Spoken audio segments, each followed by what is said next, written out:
दर्शकों ब्रेक तो बाद तुहाडा सब दा भरपूर स्वागत है। हुण आपां गलबात करन जा रहे हैं भारत की आर्मी की कि किस तरह भारतीय फौज के प्रमुख think tank United service institution वालों जारी एक रिपोर्ट में कहा गया है कि भारत विच अद्धी तो ज़्यादा फौज जिहड़ी है स्ट्रैस यानी कि मानसिक तनाव का शिकार है।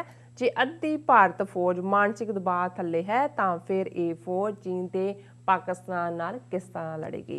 सो इस बारे आपां विचार चर्चा करन जा रहे हैं। सो असीं चाहांगे कि तुसां नाल इसे तरह बने रहना। देखण सुन लई एंड लिखण लई तुहाडा सब दा बहुत बहुत शुक्रिया जी। राज साहब की विचार ने इस मुद्दे बारे? वैसे कदे तुसी जे देखो ना भारतीय फौज के जरनैलों तो लैके थले तक बहुत सारे मैडल लाए होंदे ने। तो मैं एक नूं पुछया, मैं कहा जी तुसी किहड़ियां जंगां जित्तियां जिहदे मैडल ने? ਉਹ ਕਹਿੰਦੇ ਨਹੀਂ ਮੈਚ ਜਿੱਤਦਾ ਨਾ ਸੀ ਤਾਂ ਉਹਦੇ ਫਿਰ ਸਾਡੇ ਮੈਡਲ ਬਣ ਜਾਂਦੇ। ਬਿਲਕੁਲ।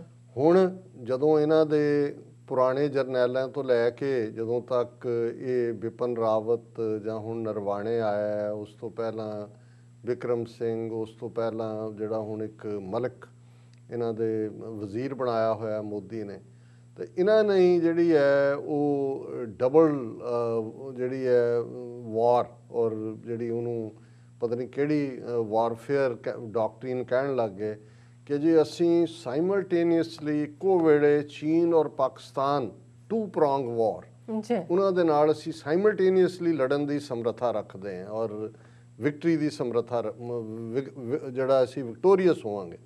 हुण वो सारे चों बड़ी ड्रामेबाजी कोई राजस्थान के डेजर्ट दे विच जॉइंट ये रखण दा कि जे इक्को वेले चीन और पाकिस्तान ਨੂੰ ਅਸੀਂ ਕਿਵੇਂ ਜਿਹੜਾ ਹੈ ਹਰਾਣਾ। ਲੇਕਿਨ ਹੁਣ ਅਸੀਂ ਦੇਖ ਰਹੇ ਹਾਂ ਵੀ ਜਦੋਂ ਇਹਨਾਂ ਦੀ ਹਕੀਕਤ ਸਾਹਮਣੇ ਆ ਰਹੀ ਹੈ, ਉਹ ਤਾਂ ਪਾਕਿਸਤਾਨ ਦੀ 에ਅਰ ਫੋਰਸ ਦੇ ਨਾਲ ਜਿਹੜੀ ਸਾਈਜ਼ 1/4 ਵੀ ਨਹੀਂ ਹੈ ਇਹਨਾਂ ਦੇ, ਔਰ ਕਿੰਨੀ ਉਹਨਾਂ ਕੋਲ ਸਟ੍ਰੈਟੇਜਿਕ ਡੈਪਥ ਹੈ, ਉਹਨਾਂ ਦਾ ਨੰਬਰ ਕਿੰਨਾ ਕੁ ਹੈ, ਇਹ ਤਾਂ ਜਿਹੜੀ ਕੁਝ ਸੈਕਿੰਡਸ ਦੀ ਡੌਗ ਫਾਈਟ ਹੋਈ ਉਹਨੇ ਹੀ ਦੱਸ ਦਿੱਤਾ ਕਿ ਵੀ ਇਹਨਾਂ ਦੀ 에ਅਰ ਫੋਰਸ ਦੇ ਬਾਵਜੂਦ ਕਿ ਇਹਨਾਂ ਦੇ ਕੋਲ ਇੱਕ ਕਲੇਮ ਕਰਦੇ ਨੇ कि भी किवें दे इन्हां कोल जहाज़ और रडार और दूसरे ने किवें तरले करके अमरीका तो घवा के अभिनंदन नूं छड़वाया। हुण इहदे च उन्हां दा जिन्ना जलूस निकलिया, हालां अपना उन्होंने झूठ बेचना चाਹਿਆ कि जी असीं F-16 डेग लिया, वो अमरीका जिहड़ा कि उत्थे आंडे भी गिणदा पाकिस्तान च भी किन्नियां कुकड़ियां ने दित्ते ने, तो उन्होंने F-16 दे उत्ते तो उन्हों दी पूरी अख है कि भी किन्नी है, उन्होंने काउंट करके उन्होंने कहा जी नहीं बिल्कुल। और इन्हां नूं बड़ी ਹਿਊਮੀਲੇਸ਼ਨ ਫਿਰ ਇਹਨਾਂ ਨੇ ਜਿਵੇਂ ਡਰਾਮਾ ਕੀਤਾ ਰਾਫੇਲ ਦਾ, ਜਿਵੇਂ ਉੱਥੇ ਲਿਆਂਦਾ ਰਾਫੇਲਾਂ ਨੂੰ ਇਵੇਂ ਲਿਆਇਆ ਜਿਵੇਂ ਕੋਈ ਖਾਸ ਜਵਾਈ ਆ ਗਿਆ ਇਹਨਾਂ ਦੇ, ਹੈਗਾ ਜੀ ਜਵਾਈ ਫੌਜੀ ਅਫਸਰ ਹੈ ਜੀ ਉਹ ਸਾਡਾ ਹੁਣ ਪ੍ਰੋਟੈਕਟ ਕਰੇਗਾ। ਨਹੀਂ, ਉਹ ਤਾਂ ਅਜੇ ਜਿਵੇਂ ਉਹ ਕਿਸੇ ਨੇ ਇੱਕ ਸਧਾਰਨ ਬੰਦੇ ਨੇ ਕਿਹਾ ਸੀ, ਗੱਲ ਇਹ ਨਹੀਂ ਹੈ ਕਿ ਭਾਈ ਉਹ ਜਹਾਜ਼ ਕੀ ਹੈ, ਗੱਲ ਤਾਂ ਹੈ ਵੀ ਜਿਹੜਾ ਜਹਾਜ਼ ਵਿੱਚ ਬੈਠਾ ਪਾਇਲਟ ਹੈ ਉਹ ਦਿਲ ਕਿੱਥੋਂ ਲਿਆਓਗੇ ਜਿਹਨੇ ਲੜਨਾ ਅੱਗੇ ਜਾ ਕੇ। ਮੈਟਰ ਇਹ ਨਹੀਂ ਕਰਦਾ ਕਿ ਵੀ ਕਿਸੇ ਕੋਲ ਕੀ ਹੈ। ਔਰ ਅਸੀਂ ਇਹ ਦੇਖਦੇ ਹਾਂ ਕਿ ਭਾਈ ਜਦੋਂ ਕੋਈ ਚੀਜ਼ ਵੀ ਹੁਣ ਅਮਰੀਕਾ ਦਾ ਸੈਕੰਡ ਵਰਲਡ ਵਾਰ ਦੇ ਵੇਲੇ ਜਾਪਾਨੀਆਂ ਜਿਨ੍ਹਾਂ 'ਚੋਂ ਕਾਮਾਕਾਜ਼ੀ ਦਾ ਕਾਨਸੈਪਟ ਆਇਆ ਬ੍ਰਿਟਨ ਦੇ ਹਵਾਲੇ ਨਾਲ, ਵੀ ਇੱਕ ਪਾਸੇ ਚਰਚਲ ਜਿਹੜਾ ਹੈ ਉਹ ਆਪਣੇ ਖਲੋ ਕੇ ਹਾਊਸ ਆਫ ਕਾਮਨਸ ਦਾਅਵੇ ਨਾਲ ਕਹਿ ਰਿਹਾ ਸੀ ਕਿ ਅਸੀਂ ਇੰਨਾ ਵੱਡਾ ਸ਼ਿਪ ਉਤਾਰ ਦਿੱਤਾ ਹੈ ਜਿਹੜਾ ਉਹ ਸਮੁੰਦਰਾਂ ਦੇ ਵਿੱਚ, ਔਰ ਮੈਗਾ ਪਤਾ ਨਹੀਂ ਕੀ ਉਹਦਾ ਨਾਂ ਸੀ, ਤੇ ਆ ਕੇ ਕਿਸੇ ਇੱਕ ਨੇ ਉਹਦੇ ਕੰਨ 'ਚ ਕਿਹਾ ਚਰਚਲ ਦੇ ਕਿ ਉਹ ਡੁੱਬ ਵੀ ਗਿਆ। ਉਹ ਇੱਕਦਮ ਸ਼ੌਕ ਚਾਲਾ। ਚਰਚਲ ਬਹੁਤ ਬੈਲੈਂਸਡ ਸੀ ਹੈ, ਲਾਈਕ ਏ ਲੀਡਰ ਉਹ ਵੀ ਹੈ, ਕਿਉਂਕਿ ਜਾਪਾਨੀਆਂ ਦੇ ਜਿਹੜੇ ਕਾਮਾਕਾਜ਼ੀ ਸੀ ਉਹਨਾਂ ਦੇ ਸਿੰਗਲ ਜਿਹੇ ਜਹਾਜ਼ ਉਹਨਾਂ ਨੇ ਰੱਖਿਆ ਕਿ ਵੀ ਹਰ ਇੱਕ ਨੇ ਆਪਣੇ ਨਾਲ ਬੰਨ੍ਹਿਆ ਬੰਬ ਦਾ ਮਸਾਲਾ, ਉੱਥੋਂ ਆ ਕੇ ਉਹਦੇ ਜਹਾਜ਼ ਡਿੱਗ ਕੇ ਆਪ ਤਾਂ ਉੱਡ ਜਾਂਦੇ ਸੀ, ਨਾਲ ਹੀ ਉਹਨੂੰ ਵੀ ਡੋਬ ਦਿੰਦੇ ਸੀ। ਔਰ ਇਹ ਹੁੰਦੀ ਹੈ spirit in the end of the day. ਇਹ ਕੋਈ ਜੰਗ ਦੇ ਹੁਣ ਠੀਕ ਹੈ ਵੀ ਜੇ ਤੁਹਾਡੇ ਕੋਲ ਐਟੋਮਿਕ ਬੰਬ ਸੀ ਤੇ ਤੁਸੀਂ ਉਹਨਾਂ ਨੂੰ ਡਿਫੀਟ ਕਰ ਲਿਆ, ਲੇਕਿਨ ਜਾਪਾਨੀ ਕਿੱਥੇ ਤੱਕ ਪਹੁੰਚ ਗਏ ਸੀ, ਉਦੋਂ ਬਰਮਾ ਵੀ ਜਿੱਤ ਕੇ ਕਲਕੱਤੇ ਤੇ ਬੰਬ ਮਾਰ ਰਹੇ ਸੀ ਸਾਰਾ, ਕਿਵੇਂ ਕਿੰਨੇ POWs ਪ੍ਰਿਜ਼ਨਰ ਆਫ ਵਾਰ ਸਾਰਾ ਸਿੰਗਾਪੁਰ ਤੋਂ ਲੈ ਕੇ। ਸੋ ਮਤਲਬ ਇਹ ਹੈ ਕਿ ਵੀ ਇਹ ਫਾਈਟਿੰਗ ਸਪਿਰਿਟ ਹੁੰਦੀ ਹੈ। ਹੁਣ ਸਪਿਰਿਟ ਦੇ ਵਿੱਚ ਹੁਣ ਜਿਹੜੇ ਅੱਜ ਹੀ ਮੈਂ ਦੇਖ ਰਿਹਾ ਸੀ ਕਿ ਇੰਡੀਅਨ ਪੱਤਰਕਾਰ ਨੇ ਨਿਹੰਗਾਂ ਦੇ ਉੱਤੇ ਸਟੋਰੀ ਕੀਤੀ ਹੋਈ ਹੈ ਕਿ ਗੁਰੂ ਕੀ ਫੌਜ, ਔਰ ਉਹ ਜਿਉਂ-ਜਿਉਂ ਨਿਹੰਗ ਬਾਬਾ ਬੈਠਾ ਹਰੀਆਂ ਬੇਲਾਂ ਵਾਲਾ ਉਹ ਸੁਣਾ ਰਿਹਾ ਕਿ ਵੀ ਨਾਲ ਇੱਕ ਸਿੰਘਣੀ ਵੀ ਬੈਠੀ ਹੈ ਕਿ ਭਾਈ ਇਹ ਗੁਰੂ ਕੀਆਂ ਫੌਜਾਂ ਅਸੀਂ 300 ਸਾਲ ਤੋਂ। ਕਹਿੰਦੇ ਤੁਸੀਂ ਆਏ ਇੱਥੇ ਕਿਵੇਂ? ਅਸੀਂ ਕਹਿੰਦੇ ਹਿਫਾਜ਼ਤ ਲਈ ਆਏ ਹਾਂ, ਅਸੀਂ ਅਜੇ ਸਾਡੀ ਛੋਟੀ ਟੁਕੜੀ ਆਈ ਹੈ, ਅਸੀਂ ਇਹ ਨਹੀਂ ਉਹ ਕਹਿੰਦੇ ਤੁਹਾਡੀ ਗਿਣਤੀ, ਕਹਿੰਦੇ ਅਸੀਂ ਹਜ਼ਾਰਾਂ 'ਚ ਹੈ, ਇਕੱਲੇ ਇੱਥੇ ਥੋੜ੍ਹੀ ਦੁਨੀਆ ਭਰ 'ਚ ਹੈ ਔਰ ਅਸੀਂ ਨਹੀਂ ਝੁਕਣ ਝਾਕਣ ਵਾਲੇ, ਔਰ ਅਲਟੀਮੇਟਲੀ ਹੈਂਡ ਟੂ ਹੈਂਡ ਹੀ ਫਾਈਟ ਹੁੰਦੀ ਹੈ ਔਰ ਅਸੀਂ ਗੁਰੂ ਕੀ ਫੌਜ ਹੈ, ਅਸੀਂ ਇਵੇਂ ਹੀ ਹੈ ਜਿਵੇਂ ਹੈਗੇ। ਤੋ ਮੈਂ ਹਾਲਾਂ ਉਹ ਸਿੰਪੈਥੈਟਿਕ ਹੈ ਜਰਨਲਿਸਟ, ਪਰ ਮੈਂ ਦੇਖ ਰਿਹਾ ਹਾਂ ਕਿ ਵੀ ਜਿਹੜੇ ਹਿੰਦੂ ਦੇ ਮਾਈਂਡ ਦੀ ਬੈਕ ਤੇ ਕੀ ਚੱਲ ਰਿਹਾ ਕਿ ਵੀ ਅਸੀਂ ਇਹ ਸਮਝਦੇ ਹਾਂ ਵੀ ਇਹ 2%, ਇਹ ਦੂਜੇ, ਇਹਨਾਂ ਨੂੰ ਅਸੀਂ ਦੱਬ ਲਾਂਗੇ। ਇਹ ਤਾਂ 350 ਸਾਲ ਦੀ ਗੱਲ ਕਰਦੇ ਵੀ ਉਹ ਇਹ ਕਹਿੰਦੇ ਨੇ ਇਸੇ ਦਿੱਲੀ 'ਚ ਹੀ ਸਾਡਾ ਬਘੇਲ ਸਿੰਘ ਆਇਆ ਸੀ, 18 ਵਾਰ ਆਇਆ ਕਹਿੰਦਾ, ਸਾਡੇ ਜਰਨੈਲ ਸਾਰੇ ਉੱਥੋਂ ਬਾਬਾ ਦੀਪ ਸਿੰਘ ਸਿਰ ਤਲੀ ਤੇ ਰੱਖ ਕੇ ਲੜਿਆ ਔਰ ਦੂਜਾ ਤੇ ਉਹ ਇਨ ਔ 'ਚ ਦੇਖ ਰਿਹਾ ਹੈ। ਉਹ ਕਹਿੰਦੇ ਤੁਸੀਂ ਟ੍ਰੇਨਿੰਗ ਕਿਵੇਂ ਹੋ? ਕਹਿੰਦੇ ਸਾਡੇ ਆ ਜਾਂਦੇ ਨੇ ਬੱਚੇ ਹੀ ਛੋਟੇ, ਉਹਨਾਂ ਨੂੰ ਅਸੀਂ ਪਾਠ ਵੀ ਸਿਖਾਉਂਦੇ ਹਾਂ, ਲੰਗਰ 'ਚ ਵੀ ਸੇਵਾ ਕਰਾਉਂਦੇ ਹਾਂ, ਫਿਰ ਘੋੜ ਸਵਾਰੀ, ਫਿਰ ਦੂਜੀ ਤੀਜੀ। ਸੋ ਮਤਲਬ ਇਹ ਹੈ ਵੀ ਇਨ the end of the day ਇਹ ਜਿਹੜੀ ਸਪਿਰਿਟ ਹੈ ਹੁਣ ਇਹਦੇ ਬਾਵਜੂਦ ਕਿੰਨੀ ਠੰਡ, ਕਿਸ ਕਿਸਮ ਦਾ ਫੀਅਰ ਪੰਜਾਬ ਤੋਂ ਦਿੱਲੀ ਕਿਹੜੀ ਚੀਜ਼ ਲੈ ਕੇ ਆਈ? ਉਹੀ ਜੈਕਾਰੇ ਬੋਲੇ ਸੋ ਨਿਹਾਲ, ਉਹੀ ਸਪਿਰਿਟ। ਦਸੰਬਰ ਦੇ ਮਹੀਨੇ 'ਚ ਕਿਹੜੀ ਚੀਜ਼ ਕਿ 1.25 ਲੱਖ ਨਾਲ ਇੱਕ ਸਿੱਖ ਲੜਿਆ ਹੈ, ਚਮਕੌਰ ਦੀ ਗੜੀ 'ਚ ਲੜਿਆ ਹੈ। ਸਾਡੇ ਗੁਰੂ ਦੇ ਸਾਹਿਬਜ਼ਾਦੇ ਠੰਡੇ ਬੁਰਜ ਸੀ, ਸਰਸਾ ਦਾ ਪਾਣੀ ਵੀ ਠੰਡਾ ਸੀ ਜਦੋਂ ਗੁਰੂ ਦਾ ਪਰਿਵਾਰ ਵਿਛੜਿਆ। ਤੇ ਜੇ ਸਾਡੇ ਬੱਚੇ ਪਿੱਛੇ ਨੇ, ਮਾਪਿਓ ਇੱਥੇ ਨੇ, ਕੋਈ ਨਹੀਂ, ਅਸੀਂ ਤਾਂ ਉਸੇ ਗੁਰੂ ਦੇ ਸਿੱਖ ਹੈ। ਹੁਣ ਹਿਸਟਰੀ 'ਚ ਜਿਹੜੀ ਚੀਜ਼ ਤੁਹਾਨੂੰ ਡੋਲਣ ਨਹੀਂ ਦਿੰਦੀ, ਜਿਹੜੀ ਤੁਹਾਨੂੰ ਖੜਾ, ਉਹ ਤੁਹਾਡੀ ਤਾਰੀਖ ਹੈ, ਤੁਹਾਡੀ day to day lifestyle ਹੈ ਔਰ ਜ਼ਾਹਰ ਹੈ ਕਿ ਗੁਰੂ ਦੇ ਉੱਤੇ ਤੁਹਾਡਾ ਈਮਾਨ ਹੈ, ਫੇਥ ਹੈ ਰੱਬ ਦੇ ਉੱਤੇ।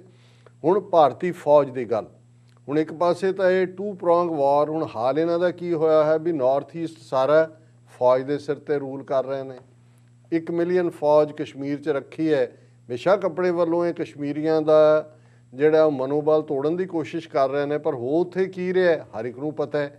ਹਰ ਰੋਜ਼ ਹੁੰਦਾ ਜੀ ਉੱਥੇ ਆ ਹੋ ਗਿਆ ਮੁਕਾਬਲਾ, ਇੱਥੇ ਹੋ। ਮਤਲਬ ਇਹ ਹੈ ਕਿ ਇਹਦੇ ਬਾਵਜੂਦ ਕਿ ਖਬਰਾਂ ਬਾਹਰ ਨਹੀਂ ਨਿਕਲ ਰਹੀਆਂ, ਬਹਾਦਰ ਕਸ਼ਮੀਰੀ ਰਜਿਸਟ ਕਰ ਰਹੇ ਨੇ। ਹੁਣ ਇੰਡੀਅਨ ਫੌਜ, ਜਦੋਂ ਤੁਸੀਂ ਫੌਜ ਦੀਆਂ ਜਿੱਤਾਂ ਨੈਪੋਲੀਅਨ ਦੇ ਜ਼ਮਾਨੇ ਤੋਂ ਲੈ ਕੇ ਜਾਂ ਮਹਾਰਾਜਾ ਰਣਜੀਤ ਸਿੰਘ ਪੀਰੀਅਡ ਜਾਂ ਈਵਨ ਉਸ ਤੋਂ ਵੀ ਪਹਿਲਾਂ ਤੁਸੀਂ ਸਿਕੰਦਰ ਦੀਆਂ ਫੌਜਾਂ ਤੋਂ ਸ਼ੁਰੂ ਕਰ ਲਓ, ਫੌਜ ਜਿੱਤਦੀ ਹੈ ਮਨੋਬਲ ਦੇ ਨਾਲ।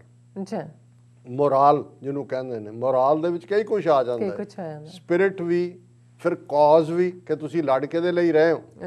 ਹੁਣ ਜਿਹੜੀ ਸਿੱਖ ਦੀ ਇਨਡੋਮੀਟੇਬਲ ਸਪਿਰਿਟ ਹੈ ਕਿ ਬਈ ਉਹ ਨਹੀਂ, ਜਾਂ ਅੱਜ ਸਿੱਖ ਕਿਸਾਨ ਲੜ ਰਿਹਾ ਜਾਂ ਕੱਲ੍ਹ ਨੂੰ ਜੇ ਲੋੜ ਪਈ ਤਾਂ ਸਮੁੱਚੀ ਸਿੱਖ ਕੌਮ ਲੜੇਗੀ ਇਹਨਾਂ ਦੇ ਦਿੱਲੀ ਦੇ ਜ਼ੁਲਮ ਦੇ ਖਿਲਾਫ, ਉਹ ਇਹ ਹੈ ਕਿ ਅਸੀਂ ਸੱਚ ਦੀ ਲੜਾਈ ਲੜ ਰਹੇ ਹਾਂ, ਅਸੀਂ ਹੱਕ ਦੀ ਲੜਾਈ ਲੜ ਰਹੇ ਹਾਂ, ਅਸੀਂ ਜ਼ਬਰ ਦੇ ਸਾਹਮਣੇ, ਜ਼ੁਲਮ ਦੇ ਸਾਹਮਣੇ ਝੁਕਣਾ ਨਹੀਂ।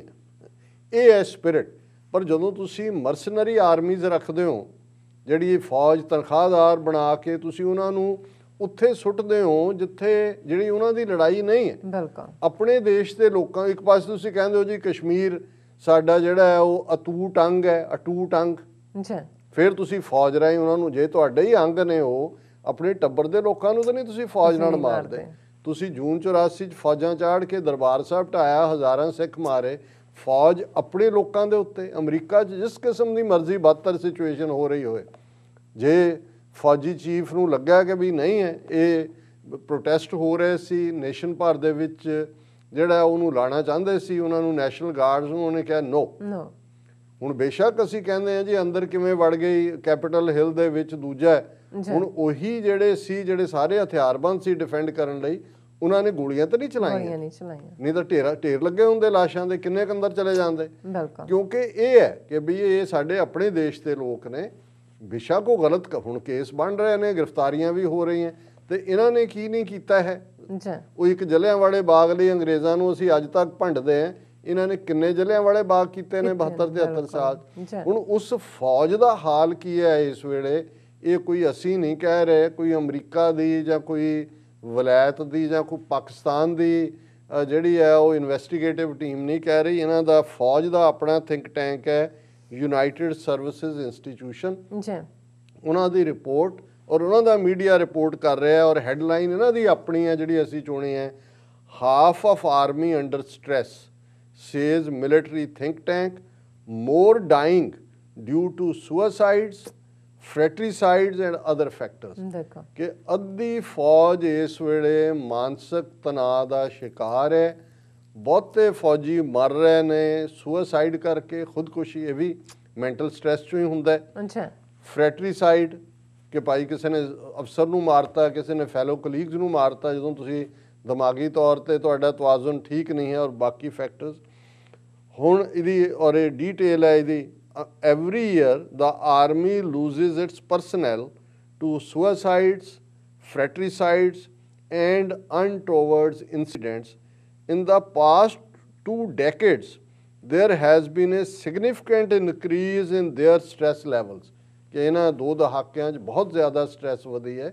ਔਰ ਇਹ ਇਕੱਲਾ ਇੱਕ ਦਾ ਨਹੀਂ ਹੁੰਦਾ। ਹੁਣ ਅਮਰੀਕਾ 'ਚ ਭਾਵੇਂ 60,000 ਵਿਤਨਾਮ ਵਾਰ 'ਚ ਮਰਿਆ, ਪਰ ਇਸ ਤੋਂ 3 ਗੁਣਾ ਜ਼ਿਆਦਾ ਜਿਹੜੇ ਉੱਥੋਂ ਰਾਏ ਭਾਵੇਂ ਠੀਕ ਆ ਗਏ ਘਰੋਂ, ਕਦੇ ਨਾਰਮਲ ਨਹੀਂ ਹੋਏ। ਅਫਗਾਨਿਸਤਾਨ 'ਚ ਭਾਵੇਂ ਅਮਰੀਕਨ ਡੈਥਸ 3-4 ਹਜ਼ਾਰ ਤੋਂ ਜ਼ਿਆਦਾ ਨਹੀਂ ਨੇ, ਲੇਕਿਨ 30-40 ਹਜ਼ਾਰ ਫੌਜੀ ਜਿਹੜਾ ਮੈਂਟਲੀ ਇੱਥੇ ਆ ਕੇ ਕਿਸੇ ਨੇ ਆਪਣਾ ਟੱਬਰ ਮਾਰਤਾ, ਕਿਸੇ ਨੇ ਜਿਹੜੀਆਂ ਫਾਇਰਿੰਗਸ ਵੀ 1-2 ਮਾਰਕੀਟ 'ਚ ਹੋਈਆਂ, ਕਿਉਂਕਿ ਮੈਂਟਲ ਸਟ੍ਰੈਸ। ਤੁਸੀਂ ਫੌਜ ਨੂੰ ਹਾਲਾਂ ਉਹ ਵੀ ਕਿਉਂਕਿ ਅਮਰੀਕਾ ਦੀਆਂ ਜੰਗਾਂ ਨਹੀਂ ਨੇ, ਜੇ ਤਾਂ ਤੁਹਾਡੇ ਅੰਦਰ ਨੈਸ਼ਨਲਿਸਟਿਕ ਸਪਿਰਿਟ ਹੋਏ, ਜੇ ਤੁਹਾਡੇ ਮੁਲਕ ਤੇ ਕਿਸੇ ਨੇ ਹਮਲਾ ਕੀਤਾ ਹੈ, ਤੁਸੀਂ ਡਿਫੈਂਡ ਕਰਨ ਲਈ ਜਾ ਰਹੇ ਹੋ, ਤੁਹਾਨੂੰ ਲੱਗਦਾ ਵੀ ਇਹ ਸਾਨੂੰ ਵਰਤ ਰਹੇ ਨੇ, ਅਸੀਂ ਬੇਗੁਨਾਹ ਨੂੰ ਮਾਰ ਰਹੇ ਹਾਂ, ਔਰ ਇਹ ਕਿਤੇ ਨਾ ਕਿਤੇ ਇਹ ਉਸ ਸਟ੍ਰੈਸ ਦਾ ਸ਼ਿਕਾਰ ਹੁੰਦੇ ਨੇ।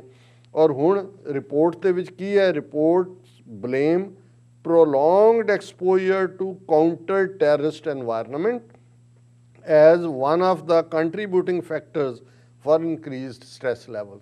ਕਿ ਤੁਸੀਂ ਉਹਨਾਂ ਨੂੰ ਫੌਜ ਨੂੰ ਕਾਊਂਟਰ ਟੈਰਰਿਜ਼ਮ ਦੇ ਨਾਂ ਥੱਲੇ, ਜੋ ਕਸ਼ਮੀਰ 'ਚ ਹੈ, ਨਾਰਥ ਈਸਟ 'ਚ ਹੈ, ਨਕਸਲਾਈਟਸ ਦੇ ਖਿਲਾਫ ਜਿਹਨੂੰ ਇਹ ਕਹਿ ਕੇ ਉੱਥੇ ਟਰਾਈਬਲਸ ਨੂੰ ਮਰਵਾ ਰਹੇ ਨੇ, ਵੀ ਉਹਨਾਂ ਦਾ ਐਕਸਪੋਜਰ ਜਿਹੜਾ ਅਲਟੀਮੇਟਲੀ ਉਹਨਾਂ ਨੂੰ ਪ੍ਰੋਲੋਂਗ ਹੁੰਦਾ ਜਾ ਰਿਹਾ। ਇਹ ਹੁੰਦਾ ਜਦੋਂ ਤੁਸੀਂ ਫੌਜ ਨੂੰ ਆਪਣੇ ਜਿਹੜਾ ਡਾਈਸੈਂਟ ਨੂੰ ਕੁਐਲ ਕਰਨ ਦੇ ਲਈ ਵਰਤਦੇ ਹੋ। ਔਰ ਫਿਰ ਉਹਨਾਂ ਨੇ ਕਿਹਾ ਜੀ ਆਪਰੇਸ਼ਨਲ ਸਟ੍ਰੈਸ ਹੈ, ਹੈਲਥ ਦੇ ਉੱਤੇ ਇਫੈਕਟ ਹੋ ਰਿਹਾ ਹੈ, ਔਰ ਕੁਆਲਿਟੀ ਆਫ ਲੀਡਰਸ਼ਿਪ ਨਹੀਂ ਹੈ, ਓਵਰਬਰਡਨਡ ਕਮਿਟਮੈਂਟਸ ਨੇ, ਇਨਐਡਿਕੁਏਟ ਰਿਸੋਰਸਿਸ ਨੇ, ਔਰ at present more than half of army seems to be under severe stress.